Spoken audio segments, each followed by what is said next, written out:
Bienvenue à tous et nous allons démarrer ce nouveau rendez-vous avec Frédéric Ancel. Quelques mots pour introduire cette soirée sidérée. La crise nous a littéralement sidérés et pendant ce temps-là, le monde bouge de bouleversements scientifiques, géopolitiques, médicaux, technologiques, environnementaux, politiques, religieux, pédagogiques, culturels se produisent chaque jour et fidèle à sa vocation culturelle, universitaire, l'ECUJ confie à des experts, chacun dans son domaine, le soin de décrypter ces mutations, de nous éclairer sur les futurs possibles, de nous aider à préparer les décisions structurantes pour un avenir meilleur. Ces rendez-vous, nous les avons appelés Retour vers le futur. Pour ce qui est de ce soir, il est clair que la crise du Covid-19 n'a pas été qu'un événement majeur dans le domaine médical et sanitaire, elle a également bouleversé les relations entre États, créé des tensions entre puissances planétaires, notamment entre la Chine et les États-Unis, généré une guerre de propagande entre les démocraties occidentales et la Chine, encore elle. C'est à l'occasion de cette crise que sont apparus de nouveaux critères de puissance. Inattendus d'ailleurs, inenvisageables même. Le potentiel financier économique, le PIB, la dissuasion nucléaire et le rapport de force militaire ont à bien des égards été supplantés par la capacité de se procurer des équipements susceptibles de protéger ses citoyens. Et par ailleurs, une guerre de propagande, nous l'avons dit, se déclenche autour des causes réelles du Covid-19. Pour ce premier rendez-vous de Retour vers le futur, nous recevons Frédéric Ancel, docteur en géopolitique de l'Institut français de géopolitique. Il est essayiste, géopolitologue français, nous l'avons dit. Il est professeur de relations internationales à la Paris Business School of Business, habilité à diriger des recherches et directeur du séminaire à l'Institut français de géopolitique. Il est également maître de conférences à l'Institut d'études politiques à Paris et à l'Institut des hautes études de défense nationale, ainsi qu'enseignant régulier à l'Institut Wiesel. Il est l'auteur d'une bonne quinzaine d'ouvrages qui font référence dans le domaine de la géopolitique. Il a abordé la géopolitique de la nation France, la géopolitique du Proche-Orient, de Jérusalem, d'Israël. Et c'est à lui que nous nous en remettons pour essayer de comprendre quels enseignements il peut bien tirer des nouvelles représentations de la géopolitique internationale durant cette crise. C'est ma première question pour vous, Frédéric Ancel. Merci à vous d'être avec nous. Merci beaucoup Gad, merci Jean-François et merci à tous pour votre fidélité. Je vais vous répondre très concrètement. Le Covid-19 est un instrument, c'est avant tout un instrument. Il est bien évident que nous n'avons pas affaire à un ennemi classique, un ennemi conventionnel. Moi, je veux bien qu'on parle de guerre. Je pense que le président de la République française, à 6 reprises, a eu 6 fois raison d'un point de vue pédagogique de parler d'une guerre. Il s'agissait bien évidemment de nous démontrer qu'il fallait respecter un certain nombre de règles, sans quoi nous serions beaucoup plus nombreux à être frappés par cette maladie. Mais il est tout aussi évident qu'on n'a pas affaire à un ennemi classique. Il n'y a pas de paix ni de guerre avec lui, il n'y a pas de négociation et il n'a pas de personnalité. Autrement dit, les nations en font un instrument. Elles l'utilisent, elles le manipulent politiquement, s'entend, à la manière dont elles souhaitent l'instrumentaliser. Je pense bien évidemment à des États puissants comme la Chine, vous venez d'y faire référence, je pense qu'on aura l'occasion d'y revenir. Je pense aussi dans une certaine mesure aux États-Unis du président Trump. Je pense à un certain nombre d'autres pays, alors en général autoritaires, certains États en Europe orientale, dans le bassin méditerranéen, on pourrait y revenir. C'est-à-dire que des régimes politiques ont pu trouver dans cet événement mondial de quoi renforcer via une répression dont ils sont sinon le secret à laquelle en tout cas ils sont accoutumés, à l'intérieur, une répression à l'intérieur sous prétexte de devoir protéger la population. Alors ça, c'est vrai notamment pour les régimes autoritaires, et c'est pas nouveau. Et ces mêmes régimes ou gouvernements ont pu trouver à travers ce virus moyen et prétexte plus exactement, à poursuivre une extension impériale ou impérialiste. Autrement dit, Tout dépend de ce que vous faites. Le virus, on le connaît plus ou moins, moi je ne suis pas virologue, mais il est ce qu'il est d'un point de vue épidémiologique, scientifique. Mais dans le giron géopolitique, et donc votre question elle est tout à fait fondamentale, dans le giron géopolitique, c'est pas nouveau, mais il faut le dire, il faut le répéter. Comme ça a pu se produire à plusieurs reprises dans l'histoire avec la peste noire, je pense qu'on pourra aussi revenir, la grippe espagnole, etc., eh bien, il y a instrumentalisation d'un phénomène, j'allais dire, mon Dieu, totalement naturel. En principe, totalement naturel, ou qui devrait être en principe à l'origine n'être que naturel. Alors, face à cette crise, Frédéric Ancel, tous les pays ne sont pas sortis de la même manière et ils n'ont pas été égaux les uns par rapport aux autres face à cette crise. Peut-on considérer cela comme un nouveau critère de puissance qui, en quelque sorte, aurait supplanté des critères plus traditionnels? Alors, je te dirais que ça ne supplante pas les autres critères, c'en est un. Je veux dire par là que, comme le disait Roverdi, il n'y a pas d'amour, il y a que des preuves d'amour. Bon, eh bien, il n'y a pas de puissance, il y a que des preuves de puissance, il y a des critères, il y a des paramètres de la puissance. Alors, on connaît les critères militaires. Si vous disposez d'une flotte de guerre équivalent à 300 bateaux modernes et voilà, pourvu de marins qui savent parfaitement les utiliser, bah, vous êtes plus puissant que l'État qui n'en aura qu'une quinzaine, etc., etc. Tout ça, c'est très facile à comprendre. Parmi les critères de puissance, vous avez naturellement l'économie. Et au sein du monde économique, vous avez un niveau d'endettement particulier, vous avez une capacité à vendre et à acheter, etc. Tout cela est très bien et très compréhensible également. On calcule le PIB, bref, on met tous les critères économiques, militaires, stratégiques, démographiques aussi, éventuellement, dans la balance. Et puis, on finit par peser le tout. Maintenant, lorsque un État objectivement puissant, qui se représente encore comme une puissance, à travers les temps, mais aussi à travers les espaces, et je pense notamment à la France, bien sûr, n'est pas capable de démontrer à sa propre population qu'elle peut assez rapidement, voire très rapidement, pallier à un manque de morceaux de tissu dont on nous dit à présent, je ne suis toujours pas virologue et toujours pas médecin, qu'ils sont importants parce qu'ils peuvent protéger tout de même dans une certaine mesure, dans une large mesure, les visages du virus, ça pose problème. Ça ne veut pas dire que la France n'est plus une puissance. Ça ne veut pas dire que du fait qu'il y ait eu là des manquements ou des retards à l'allumage, pour parler Jones, eh bien la France n'est plus une puissance. Mais ça pose des questions.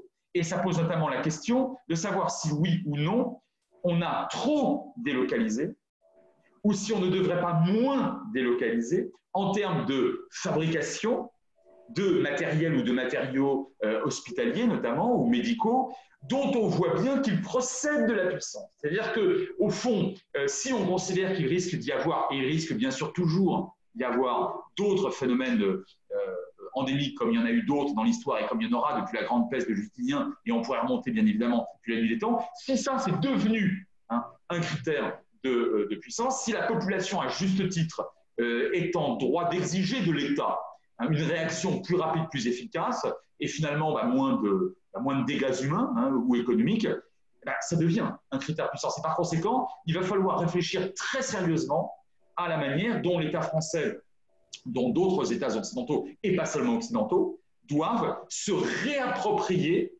cette capacité à soigner vite et bien. Entendez-moi bien, je ne suis pas en train de dire que le gouvernement n'a pas fait ou ne fait pas tout ce qu'il a pu. Moi, je pense qu'il est en train de faire absolument tout ce qu'il a pu en fonction de ce qu'il avait et de ce qu'il savait.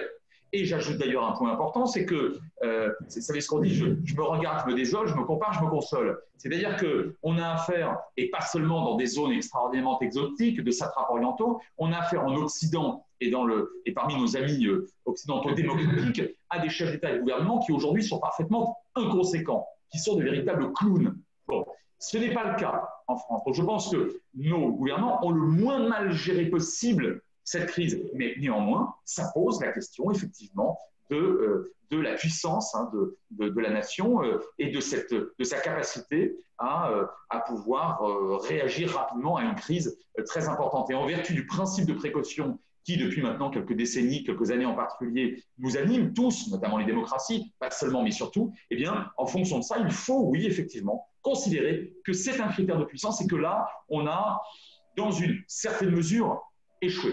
Et par conséquent, il va falloir réévaluer nos relations naturellement avec la Chine, hein, mais ça, je pense qu'on va y revenir, et peut-être aussi avec d'autres pays chez lesquels on a peut-être trop délocalisé sous prétexte que ça coûtait moins cher de fabriquer telle machine, tel masque. Ben, oui, mais vous savez, la puissance a un coût, et il faut assumer ce coût.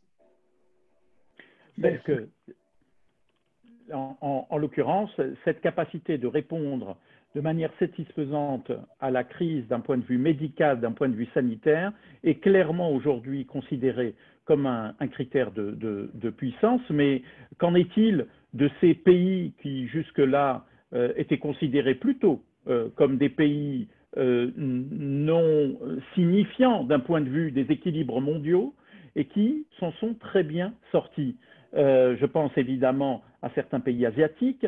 On donne souvent l'exemple de pays comme le Maroc. Est-ce que ces pays vont prendre une place particulière, soit dans le cadre de coopération avec les grandes puissances, soit finalement se révèlent comme étant incontournables dans la géopolitique mondiale? Alors deux questions en une. D'abord, un certain nombre d'États et ou de populations s'en sont mieux sortis parce qu'ils sont plus habitués à ce type de virus et ce type, entre guillemets, de grippe, hein, au sens très générique du terme. Et je pense évidemment à l'Asie du Sud-Est, par définition. Donc là, on est plus habitué. C'est le premier point. Deuxième point, il faut comparer ce qui est comparable. Dans un État qui n'est pas démocratique, ou en tout cas qui est semi-autoritaire, il est par définition pour le gouvernement plus facile d'exiger, d'imposer, moyennant sanctions beaucoup plus lourdes à sa population, tel type de politique. C'est aussi stupide que cela. Dans une démocratie, dans une vraie démocratie qui se respecte, il va falloir user de davantage de diplomatie, de pédagogie. Hein. Alors, il y a aussi des sanctions qui sont prévues, mais si vous n'utilisez que les sanctions ou si elles sont considérées comme disproportionnées, ça ne va pas marcher du tout. Donc, en Asie du Sud-Est, vous avez des États qui sont je parle pas de la Chine qui est un État tout à fait autoritaire, des États semi-autoritaires, hein, je pense notamment à Singapour qui effectivement s'en est très bien sorti, je pense à la Corée du Sud qui s'approche des standards des démocraties façon critères de Copenhague, le Maroc qui s'approche bien sûr des critères de la démocratie, où ça s'est effectivement pas mal passé. Mais encore une fois, hein, lorsque vous assumez le fait d'être semi-autoritaire, c'est tout de même moins compliqué. Ça, c'est le premier point. Le deuxième point, je vous dirais qu'il y a une part de, je ne sais pas comment vous dire ça, de chance, de hasard dans le fait qu'une population, à un moment N, va être davantage frappée par un virus V en un temps T. Pourquoi la grande peste noire de 1347, 1349, 50 a abattu entre un tiers et la moitié des Européens et sans doute vraisemblablement beaucoup moins de gens originaires d'Afrique ou d'Asie? On ne le sait pas et je pense qu'on ne le saura jamais. Idem pour la grippe espagnole, idem pour la dernière grande pandémie en date qui provenait aussi d'Asie. Donc là, je pense qu'on a aussi quelque chose qui est de l'ordre du hasard. Peut-être que certains de vos auditeurs évoqueront des éléments mystiques ou des éléments divins, peut-être, je ne sais pas. Chacun considère cela comme il l'entend. Pourquoi l'Allemagne a connu une létale, enfin, pourquoi le virus en Allemagne a été moins létal, moins mortel qu'en France? Très franchement, je ne crois pas que ce soit une question liée au système hospitalier. En tout cas, ça c'est le deuxième point, le facteur chance que Clausewitz appelait le grain de sable, en quelque sorte, que vous ne pouvez pas savoir et connaître avant la bataille. Malgré tout, ça a aussi joué. Enfin et surtout, sur votre question consacrée à la puissance. Attention, inversons le postulat qu'on a vu tout à l'heure. Ce n'est pas parce qu'un État qui, objectivement, n'est pas doté des critères du hard power, donc de la puissance si vous voulez, politique, géopolitique, militaire, diplomatique, etc., a pu fournir à sa population de super masques dès les premiers jours et dès les premières semaines, et qu'il peut afficher aujourd'hui un super bilan face au Covid-19, que ça devient ou que c'est une véritable puissance. En revanche, vis-à-vis, encore une fois, de sa propre opinion publique, vis-à-vis de sa propre population, et peut-être vis-à-vis de l'extérieur immédiat et en termes d'image, donc en termes de soft power, dont je ne dis pas que c'est négligeable, mais dont je dis que c'est secondaire par rapport au hard power. Alors oui, aujourd'hui, certains États peuvent effectivement, et à bon droit, d'ailleurs à juste titre, montrer à la population qu'il va falloir revoter pour eux, si ce sont des gouvernements qui assument la transition démocratique dans les urnes, ou qu'en tout cas, il va falloir continuer à leur faire confiance sans se révolter, parce qu'ils se sont bien occupés. Donc, de ce point de vue-là, oui, ça peut ajouter en puissance, mais certainement pas entre guillemets dans la cour des grands. Certainement pas s'il devait y avoir un gros coup de tabac, comme le dit mon maître en géopolitique Lacoste, et qu'on devait, as usual, hein, comme d'habitude, en revenir, qui au Conseil de sécurité, qui à la guerre, hein, avec des bateaux, des avions, des fantassins et des hélicoptères. Et là, si vous voulez, avec ou sans masque, avec ou sans réanimateur, on va dire que fondamentalement, ça ne changera pas les choses. Alors, tu évoquais tout à l'heure la nécessité pour certains États de rapatrier leur production davantage que ce qui se passe aujourd'hui. Ce serait quoi la meilleure réponse, par exemple, pour des pays comme les pays européens? Plus d'isolationnisme dans la production ou plus de coopération dans la production? Plus de coopération dans la production, et j'irais jusqu'à la mutualisation. C'est un terme assez fort. Hein. On a évoqué entre la Grande-Bretagne et la France dès 1998, par exemple, la mutualisation d'un certain nombre d'armements. Vous voyez que là, c'est plus, d'un point de vue géopolitique, c'est plus important que des masques. Hein. On a évoqué la mutualisation lorsqu'il s'agissait de l'espace. D'ailleurs, ça marche assez bien autour du grand projet qui a formidablement réussi, qui s'appelle Airbus. On a parlé de mutualisation pour beaucoup d'autres produits, pour des services, que sais-je encore. Mais pourquoi pas? Mon Dieu, je crois que ce n'est pas le plus difficile et ce n'est pas le plus cher. Pourquoi pas en termes médicaux, en termes hospitaliers? Je vais vous dire, en Europe, on a absolument tout ce qu'il faut sur le plan démographique, sur le plan du niveau ingénierial, sur le plan scientifique général, sur le plan politique et économique pour mutualiser un certain nombre de services et de matériel dont on sait dorénavant, dont il faudra savoir dorénavant, qu'on ne pourra pas en dépendre parce que les opinions ne l'accepteront plus. Il faut cesser de dépendre de la Chine aujourd'hui, peut-être de l'Inde, peut-être d'autres pays d'Afrique ou d'Asie demain, pour des matériels, encore une fois, je le répète, dont on sait qu'ils seront importants. Hein. Et cette coopération qui va jusqu'à la mutualisation, je pense que c'est l'une des clés, ou ce sera l'une des clés de la réussite européenne. Parce que si ce n'est pas le cas, et je le disais sur le site Atlantico il y a quelques semaines de cela, je répondais à une interview de Jean-Marc Sylvestre, si ce n'est pas le cas, alors si on ne le fait pas, je pense que le Covid-19 aura été le dernier avertissement lancé à l'Europe. Et tu vois, là, je vais peut-être au-delà de ta question, je pense que les premières semaines ont été l'illustration de ce qui manque aujourd'hui à l'Europe, c'est-à-dire d'une grande représentation identitaire ou géopolitique, appelons ça comme on veut, qui permet on va dire à la majorité au sein de chaque État et de la majorité des États au sein de l'Union européenne d'aller très vite vers la solidarité. Eh bien, ce n'est pas ce qui s'est passé. Et c'est le moins qu'on puisse dire. Et vous apprécierez mon sens de la litote.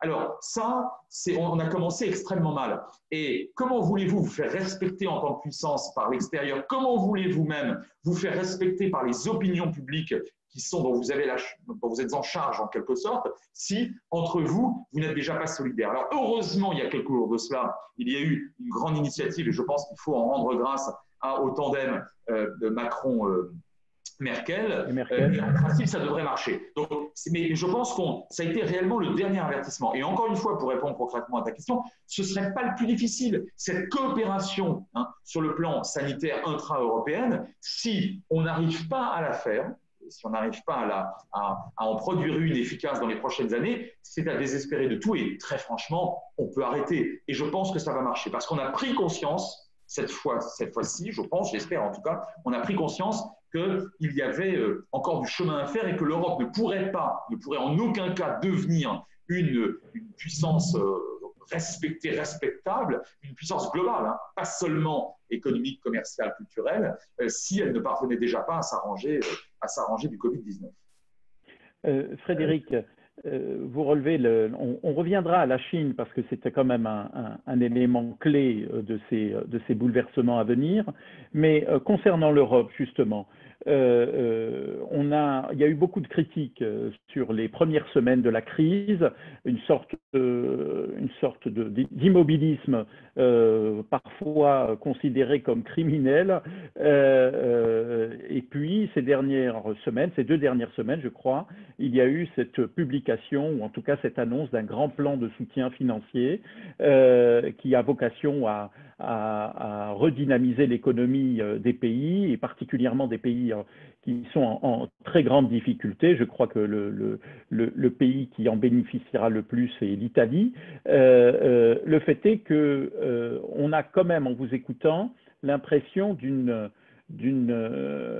à chaque fois d'un rendez-vous manqué de l'Europe. Vous relevez de manière assez grave le fait que cette crise est peut-être le dernier rendez-vous possible avant la fin de l'Europe. Est-ce que le Brexit et puis tous ces signaux ne sont pas plutôt avant-coureurs de cette agonie européenne? Alors, tu emploies des termes très forts, et pourquoi pas? Je pense que c'est après tout, lorsqu'on fait de la pédagogie, lorsqu'on cherche à comprendre et à expliquer, il faut mettre les pieds dans le plat. Mais je te rejoins. C'est la raison d'ailleurs pour laquelle je parle de dernier avertissement. Je serais peut-être un tout petit peu moins pessimiste au sens où, c'est toujours pareil, c'est la bouteille à moitié pleine ou à moitié vide. C'est-à-dire que depuis 52, depuis 57, depuis, je ne vais pas faire toutes les dates de la construction européenne, au fond, les objectifs qui avaient été fixés, schématiquement, hein, on pourrait toujours aller chercher la petite bête, mais schématiquement, ça a plutôt bien marché. Et aujourd'hui, si les fondateurs de ce qui n'était pas encore l'Union européenne dans les années 50 étaient là, je pense qu'ils tireraient vraiment un grand coup de chapeau à ce que les Européens ont réussi à faire. Le problème est le suivant. On n'est plus en 1990-95 au moment où c'était entre guillemets la fameuse fin de l'histoire, une espèce d'utopie irénique et dangereuse. Bon.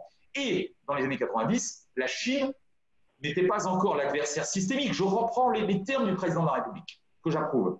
L'adversaire systémique, c'est un terme extrêmement fort, auquel nous sommes confrontés aujourd'hui. On n'attendait pas dans les années 90 la Chine aussi vite et aussi puissamment en Afrique, on ne l'attendait pas aussi vite en mer Rouge, on ne l'attendait pas aussi vite dans le bassin méditerranéen et sur des investissements stratégiques lourds en Grèce, en Italie, au Portugal et maintenant ailleurs. Bon, donc d'une part. D'autre part, on n'attendait pas un président qui serait américain, qui serait aussi inconséquent, d'abord aussi hostile à l'Europe, qui serait de façon plus générale aussi inconséquent, aussi incompétent, je pèse mes mots.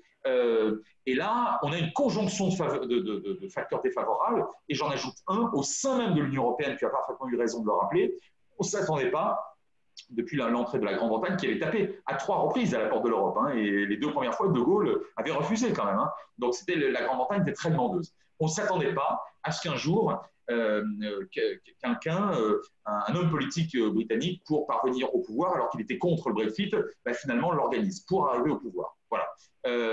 Et donc évidemment, si on ajoute à ça cerise sur le gâteau, plusieurs gouvernements d'Europe orientale, ainsi qu'un gouvernement d'Europe méridionale, je pense au précédent gouvernement italien, qui ne respecte plus grand-chose de la lettre et de l'esprit de l'Union européenne, oui, là on peut reprendre tes termes. On peut considérer qu'en tout cas la situation est grave, agonie je ne sais pas, mais c'est grave. Et le Covid-19 est venu là-dessus, en pleine crise, nous révéler en réalité, une fois de plus, mais cette fois-ci pas d'un point de vue strictement politique ou économique, mais d'un point de vue viral, épidémiologique, que la situation était extrêmement grave. Et regarde ce qui vient de se passer, une nouvelle fois, comme lors de la dernière crise en date, qui était d'ailleurs économique et financière, 2008-2009, allez, un coup de rein. Et in extremis, les Allemands acceptent, parce que malgré tout, l'Europe, ça leur apporte quand même beaucoup. Et les Danois, les Néerlandais et quelques autres, peut-être comme les Baltes, malgré tout, on va s'arranger, les Suédois, ils vont accepter. Il y aura des aménagements, mais ils vont accepter. Alors, je te dirais jusqu'à la prochaine crise. Jusqu'à la prochaine crise. Simplement, les Chinois vont vite, ils vont fort. Les Américains vont vite et fort, et si Trump devait être réélu à la fin de l'année, ce qui n'est plus aussi sûr maintenant, en tout cas, s'il devait être réélu, il mettrait vraisemblablement fin à l'OTAN. Or, l'OTAN et l'Europe ont des destinées extrêmement proches, sont d'ailleurs quasiment calquées en réalité, et par conséquent, c'est maintenant. Les grands choix, c'est maintenant. Est-ce qu'il ne faut pas aller plus loin sur le plan politique et militaire? Est-ce qu'il ne faut pas faire ce que Jean-Yves Le Drian et je ne suis pas un faillot, comme diraient mes étudiants, donc je le dis comme je le pense, et il le sait très bien, et je pense que certains d'entre vous me font l'amitié de l'écouter, de m'entendre et de me lire de temps en temps, ils le savent bien. Jean-Yves Le Drian, grand ministre des Affaires étrangères, a dit dans Le Monde, daté du 20 avril dernier, il a dit la chose suivante: l'Europe doit être géopolitique. Voilà, sujet, verbe, compliment. Sujet, verbe, compliment. En tout cas de la part de votre humble serviteur. C'est ça aujourd'hui qu'il nous faut. Il faut aller plus loin pour que ce genre de crise ne puisse plus se produire. Et en tout cas qu'on ne puisse plus, de la part de certaines grandes puissances, amies ou hostiles d'ailleurs, exercer des pressions fortes et un jour limiter la souveraineté de chacun des États européens. J'ai été un peu long, mais pardon, je finis juste d'une phrase, parce que ta question est fondamentale là encore. De deux choses l'une. Soit on va plus loin dans l'Europe, et chacun des États européens renonce à encore un petit peu de sa souveraineté vis-à-vis de tous les autres, soit on ne le fait pas, et chacun des États européens renoncera à beaucoup de sa souveraineté vis-à-vis d'un État qui n'est pas un État. Voilà. Au fond, très franchement, je pense que le dilemme cornélien aujourd'hui est là. Alors, on va peut-être prendre deux cas d'espèce, Frédéric. Le premier cas d'espèce, c'est la crise de la Chine avec Hong Kong, où on a l'impression que, profitant de la situation du Covid-19, la Chine tente de mettre fin à un principe qui était celui du retour d'Hong Kong dans le giron chinois, un pays, deux systèmes. Et on s'aperçoit justement que dans ce cadre-là, l'Europe réagit avec énormément de mollesse. Comment tu expliques que l'Europe ne soit pas plus ferme, alors que c'est une question qui est liée à la défense et l'illustration de la démocratie? Et j'irai un tout petit peu plus loin. On entend que la volonté israélienne d'annexer des territoires en Cisjordanie fera réagir l'Europe, mais comme les décisions sont prises à l'unanimité, en a-t-elle les moyens? Alors, là aussi, c'est deux bonnes questions en une.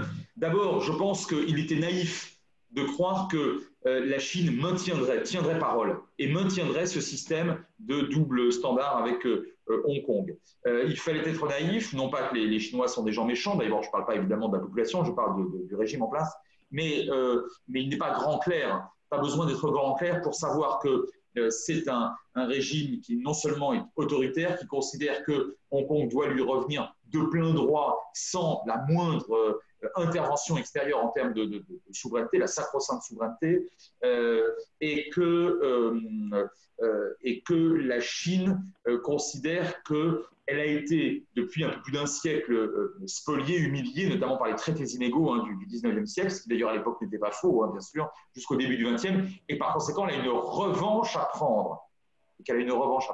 Ça, c'est la première chose. La deuxième chose, il eût été bien naïf, malheureusement, de penser que les Européens allaient, pour reprendre une vieille formule qui fait encore mal, qui date des années 30, mourir pour Hong Kong. Enfin, d'abord parce qu'il y a beaucoup trop de business avec la Chine, d'une part. D'autre part, et c'est la deuxième partie de ma réponse, parce qu'on n'a absolument pas les moyens d'exercer des pressions suffisantes pour que la Chine ne procède pas à ce tour de vis sur Hong Kong.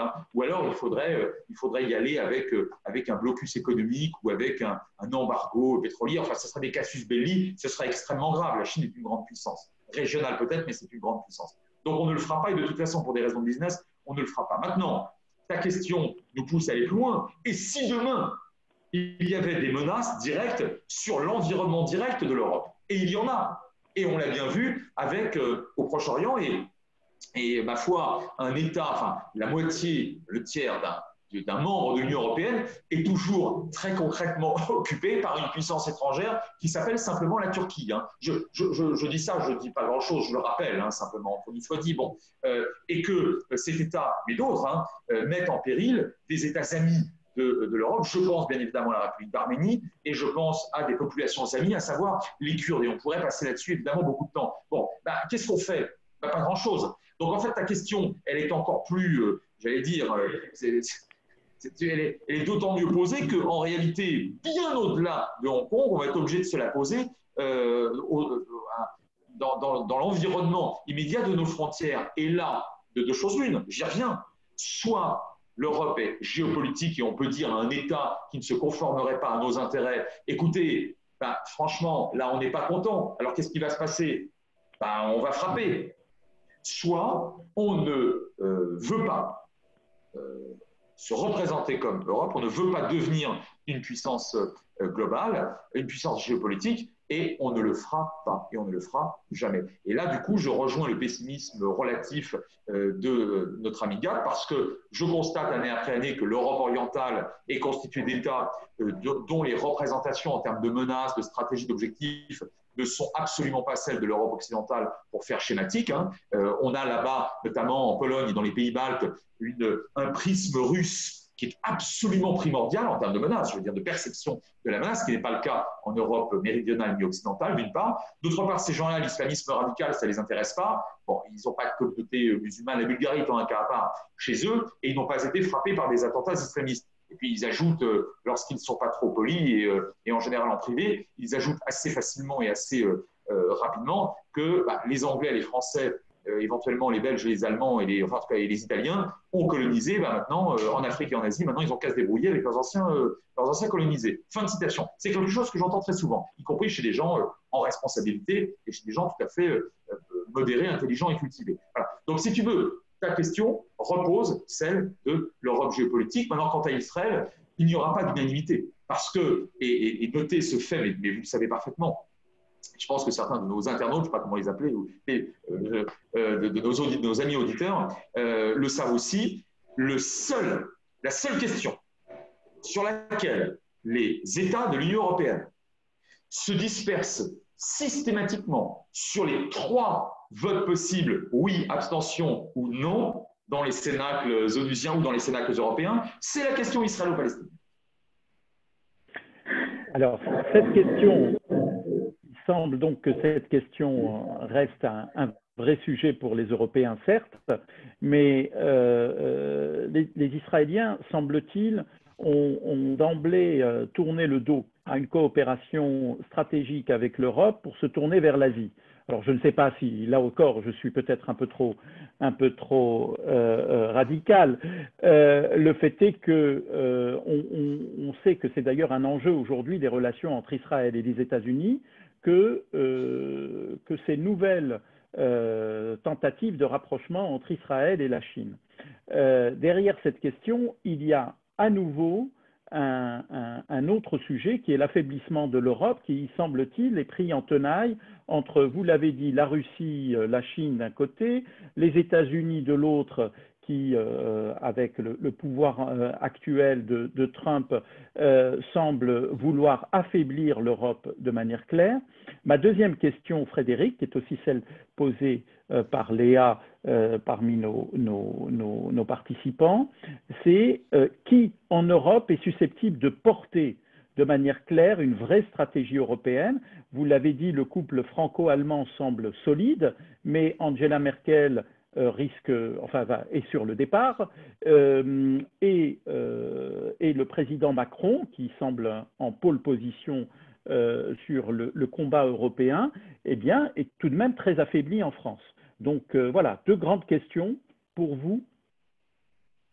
Oui, alors c'est effectivement 2 questions et très intéressantes et alors très différentes.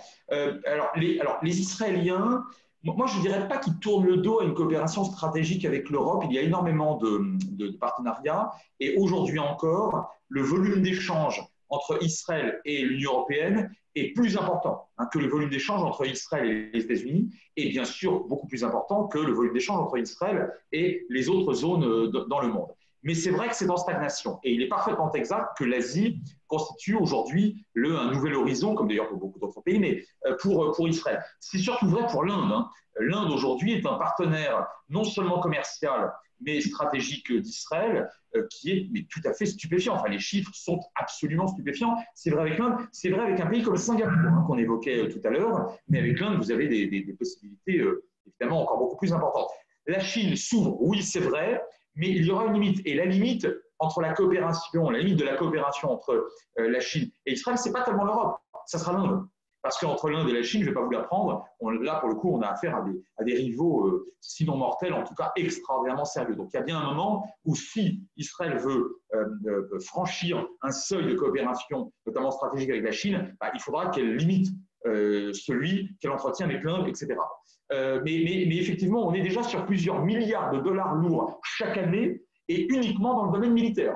Et je ne vous parle que de l'Inde. Bon, la Chine, on va atteindre, je crois, si ma mémoire est bonne, 1 milliard. Avec d'autres pays, on est déjà sur plusieurs centaines de millions. Tout ça, chaque année, et je ne vous parle encore une fois que du champ militaire. Mais ça ne veut pas dire que, en part relative, l'Europe va vraisemblablement stagner, voire baisser un peu, mais dans l'absolu, ça reste des chiffres très importants et en augmentation. Ça, c'est important. Maintenant, qui parmi les États européens peut être un leader politique? Écoutez, la France, bien évidemment, a essayé de le jouer, et dans une certaine mesure l'a été pendant, allez, une vingtaine d'années. On est dans les années 80, 90, peut-être encore début 2000, sachant que vous aviez deux jambes, la politique et militaire, c'était la France, et puis l'autre jambe, ou l'autre partenaire du tandem, si vous préférez, c'était l'Allemagne sur le plan économique et financier. Mais ça, aujourd'hui, je vais vous dire, la France est en train de tellement décrocher de l'Allemagne, notamment sur le plan industriel, que je trouve Mme Merkel encore bien charitable ces dernières années d'accepter de considérer qu'on est un tandem sur un même pied d'égalité ou sur un piédestal. Et je ne suis pas du tout certain qu'après Mme Merkel, sa successeur ou son successeur sera aussi francophile et aussi européanophile d'ailleurs aussi, et aussi charitable. J'emploie un terme peut-être un petit peu humiliant pour nous autres Français, mais enfin, écoutez, aujourd'hui, les Allemands, sur le plan politique, ils peuvent se débrouiller, et d'ailleurs, ils prennent un certain nombre de positions, y compris sur la question israélo-palestinienne, qui ne correspondent pas aux positions qu'aurait voulu et qu'adopte la France. Et le premier acte de défiance de ce point de vue-là, ça a été 91, ça portait sur les Balkans pour le coup, puisque aux grandes dames de François Mitterrand qui en étaient furieux, l'Allemagne, pourtant l'Allemagne de Kohl, une Allemagne très francophile, très pacifique, avait décidé unilatéralement, avec l'Autriche et le Vatican, ce qui ne s'invente pas, de reconnaître la Croatie. Bon. Et à l'époque, évidemment, Mitterrand était pro-serbe. Donc on était là sur, pour la première fois, la rupture en quelque sorte de cette espèce de pacte implicite de ce tandem qui devait diriger en quelque sorte les affaires étrangères de l'Europe. Aujourd'hui, on n'en est plus là. Donc la France reste une grande, sinon la plus grande puissance politique et militaire de l'Europe, ce qui est une évidence puisque les Anglais sont partis. Bon. Donc, mais est-ce que ça signifie que la France peut être suivie par une masse critique suffisante d'États européens sur un certain nombre de dossiers? Je ne crois pas. Je crois que sui generis sur un certain nombre de dossiers, la France peut être suivie par plusieurs pays. C'est vrai du Benelux, c'est vrai de l'Espagne, c'est vrai de l'Italie, c'est vrai peut-être d'ailleurs de quelques pays d'Europe centrale ou orientale, mais pas davantage, et peut-être de temps en temps d'Allemagne. C'est bien, c'est plus que ce que les autres pays peuvent faire. Mais est-ce que ça suffit pour être un véritable leader? Je ne le crois pas. Je ne crois pas. Et aujourd'hui, si vous voulez, la vraie contradiction fondamentale de l'Europe, c'est ça. C'est qu'en matière de politique étrangère, on l'a vu un peu avec la Russie, un tout petit peu au Proche-Orient, elle n'est absolument pas unie. Et je ne la vois pas, dans les prochaines années, être plus unie que cela. C'est ça qui m'inquiète un peu, pour rejoindre votre ressenti de tout à l'heure. On a donc beaucoup parlé de l'Europe et on n'a pas forcément beaucoup de perspectives positives. Néanmoins, la question, en tout cas, deux questions peut-être se posent aujourd'hui concernant l'une, les États-Unis et la gestion de Trump de cette crise et particulièrement le développement de ce conflit avec la Chine qui on a l'impression qu'il ne cesse de s'aggraver. Et la deuxième question qui est posée par nos spectateurs concerne Israël et sa manière de gérer la crise et particulièrement le fait d'avoir laissé la main au Mossad pour approvisionner le pays. Est-ce que c'est une démarche que l'on peut observer ou que l'on pourrait observer par ailleurs? Est-ce que la méthode israélienne est une méthode qui inspirerait d'autres pays? Alors, je commencerai par cette deuxième question. Ce que vous appelez méthode israélienne, c'est empiriquement une nécessité qui a fait loi. C'est un pays en guerre entouré d'ennemis. Ça c'est le fondement. Hein, c'est le fondement. Après, bien sûr, aujourd'hui, il n'y a plus d'ennemis réellement sérieux. Sauf qu'il n'y a pas non plus de partenaires. De toute façon, les ennemis ne se sont pas transformés en partenaires chaleureux. Bon, ce ne sont plus des ennemis, certes, mais enfin, on ne peut pas considérer qu'on est au Benelux, on est bien d'accord. Donc, il faut faire avec les moyens du bord. Et les moyens du bord s'appuient sur une discipline et un esprit civique qui sont juste remarquables. C'est remarquable, mais ça, mais même les adversaires, je veux dire modérés, intelligibles, audibles d'Israël le reconnaissent parfaitement. Tout en restant une authentique démocratie, les Israéliens se sont très très bien débrouillés. Les gens ont été immédiatement extrêmement, disciplinés. Alors pour le coup, comme si on était quelque part en état de guerre, sachant d'ailleurs que ce genre de pandémie aurait pu ou pourrait inciter des ennemis tout à fait classiques, tout à fait dangereux à lancer une offensive. Alors tout, un jour de Kippour, ça s'est déjà produit dans l'histoire. Alors pourquoi pas un jour de pandémie? Donc il fallait que Israël se joue de tous les moyens dont il disposait, y compris d'ailleurs les services de renseignement. Ils l'ont fait d'autant plus remarquablement d'ailleurs que vous savez qu'une grande partie des malheureux qui sont partis dans un monde meilleur à cause du Covid-19 étaient des Haredim, parce que eux, pour le coup, au moins en tout cas les premiers jours et parfois les premières semaines, pour certains, pas tous, mais certains avaient refusé d'obéir aux consignes. Donc si vous retranchez ce biais-là, le bilan est encore plus favorable. Donc c'est un modèle dont on peut s'inspirer si on veut. Je connais au moins un pays d'Afrique qui s'inspire du modèle israélien, c'est le Rwanda aujourd'hui par exemple, avec le président Kagame. Bon, vous avez d'autres pays comme ça qui pourraient s'en inspirer, mais qui n'ont pas nécessairement comment dirais-je, qui ne vivent pas ce substrat qui a poussé à cette nécessité et à cette efficacité.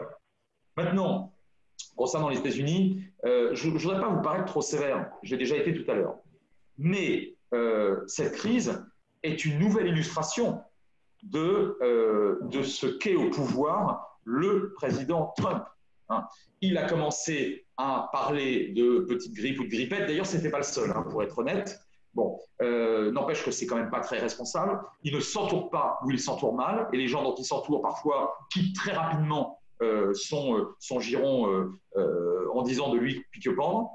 Il organise son incompétence. Je ne dis pas qu'il est incompétent en soi, on n'est pas compétent ou incompétent en soi. On apprend. Ronald Reagan est arrivé au pouvoir en 80, tout le monde rigolait. On considérait que Reagan ferait un très mauvais président. Ça a été un très bon président. Mais il s'est entouré de gens compétents.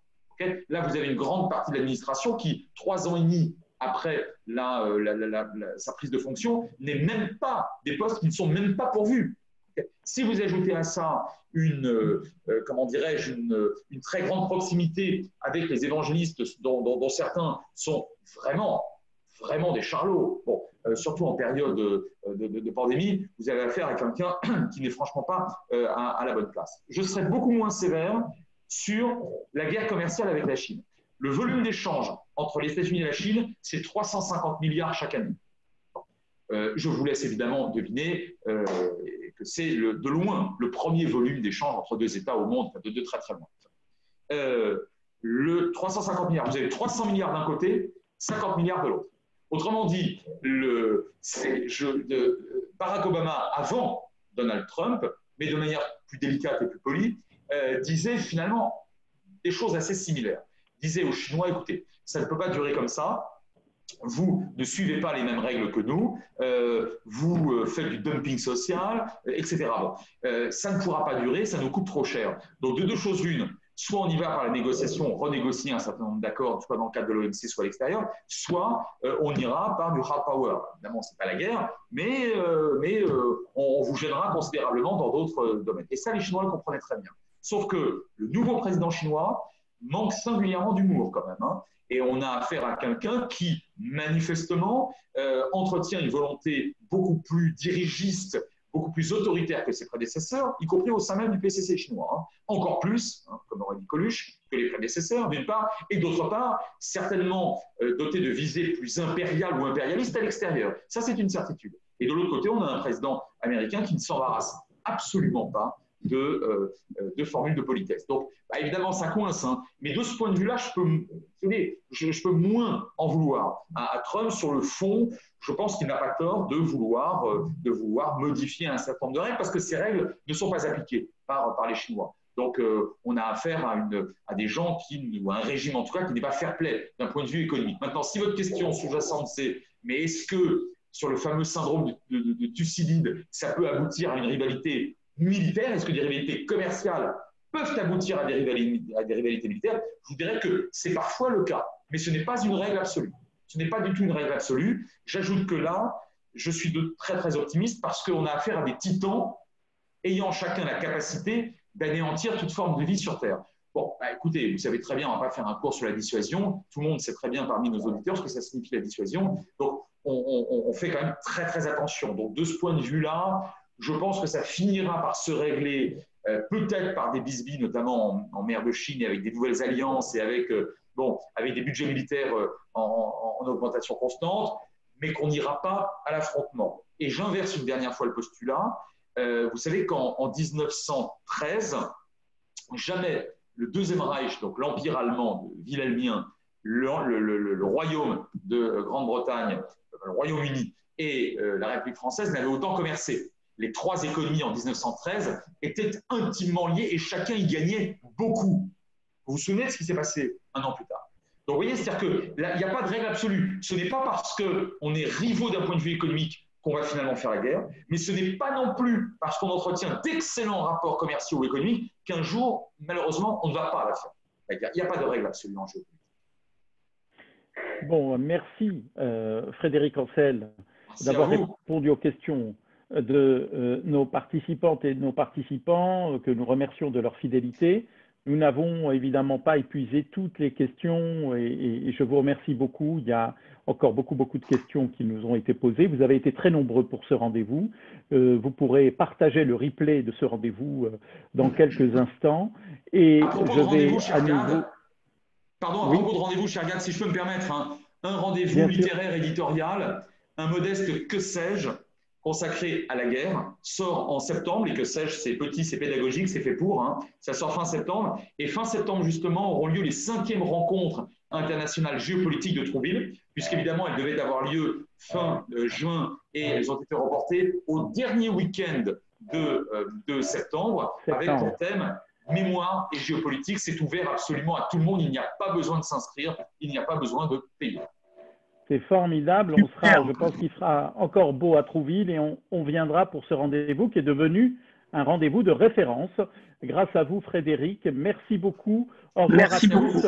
Et nous vous retrouvons mercredi prochain pour un rendez-vous avec Alain Boer. Merci. Au revoir. Merci Frédéric. Merci à toutes et à tous.